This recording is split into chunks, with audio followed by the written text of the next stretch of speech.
अरे ए दादा ये दादा दादा दादा ये दादा। अरे रुका दादा दादा बोल रहा है भी कुछ बोलेगा कि खाली दादा दादा कोई के ससुरा हमार माथा जन गाय दियो का बोल रहे जरा बोलो तो। सुना ये दादा वो बात सुना ना। अरे सुना वो का बकता है सुना। बनाओ तनी खैनी सुन बुढ़ऊ दादा हो बनाओ तनी खैनी।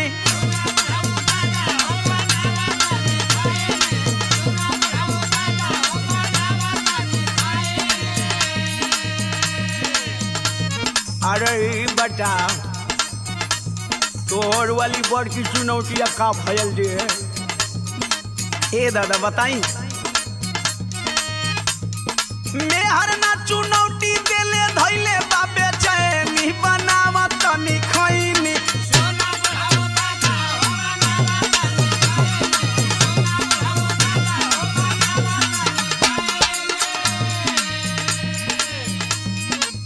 यहाँ का अर्थ हुआ हो? कुछ नहीं दादा ले खाली हाल चाल करे नहीं दादा ढेर दिन पर भेट आए ना कुछ नहीं कर। तू हाल चाल करत हुआ? हाँ भूलवावत हुआ हमके का तो के नशा करे से मना कैले रहनी है ना। ए दादा सुना फलाना वो इ नशा ना करो तो खाली हमसे हाल चाल करो ना। तू चुप रहा बुढ़ऊ बोला मत। अब तू हम हूँ के डटबू। अरे सुना पहले इनकर हाल सुना।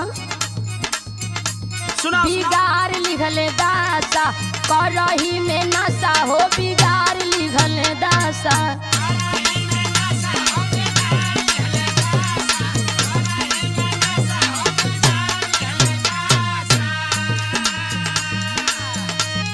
हीरो जैसन लागत रहला हो गईला बतासा बिगाड़ लिहल दासा।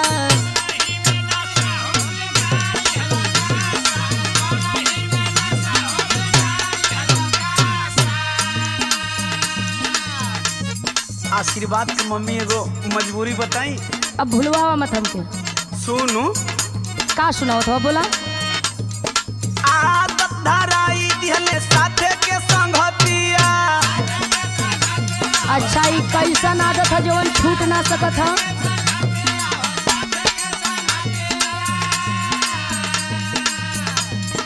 का कहीं रानी अब छूटे ना आदतिया।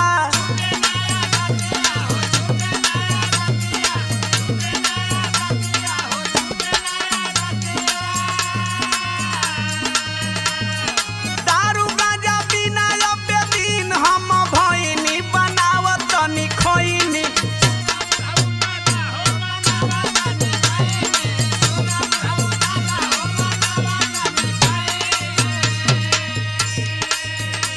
सुनो हाँ बोलो यही नाशा के चलते घर में कतना बवाल हो गई। का बवाल भइल बरे? सुनो का सुनाओ तो। नशवे के चलते लागल घरावा में बखरा। अरे ना उ बड़का कमाला ऐसा ना हम क्या लगा देलक। अरे ई तोहार गलत भरम बा।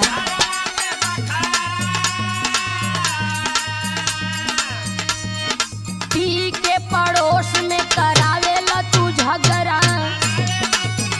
अरे हाँ और सौरम खूब झगड़ा होना हो।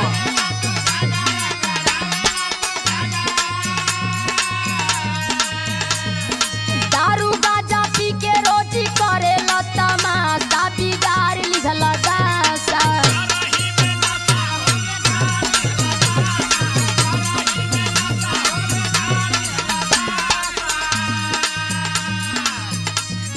एगो बात कही बोला। देख तू सही कहत अली लेकिन आज भरे को हमार बात मान ले।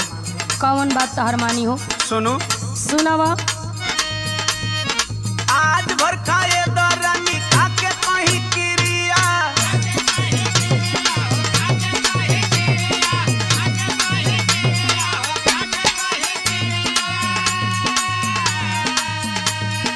मरद के दर्द बुझत कैसन बारूतिया।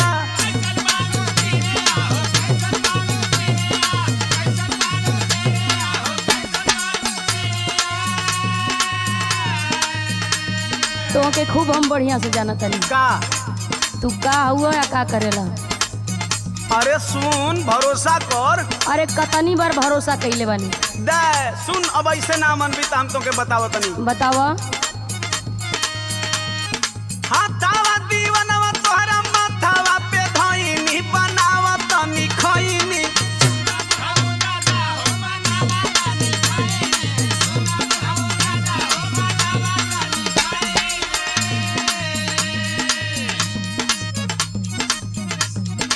सुना हाँ तू कितनी बार क्रिया खैले बड़ा, कितनी बार गलती कैले बड़ा। अरे अब ना करो। तोहरी बाती में हम ना आवे वाला है। का बोलता बढ़िया से रहम तोहर जानत बानी हम हो।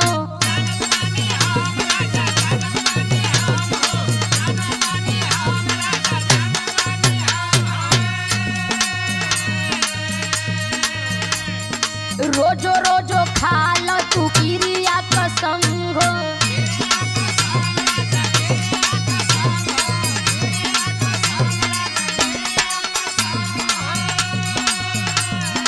कहेली मीनाक्षी रोजी बलटेला पासा बिगाड़ी ली हलदासा। सुना बुढ़ऊ बाबा हो बनावा तनी खइनी। करही में नशा हो बिगाड़ी ली हलदासा। सुना बुढ़ऊ बाबा हो बनावा तनी खइनी। करही में नशा हो बिगाड़ी ली हलदासा। अपन रूप नहीं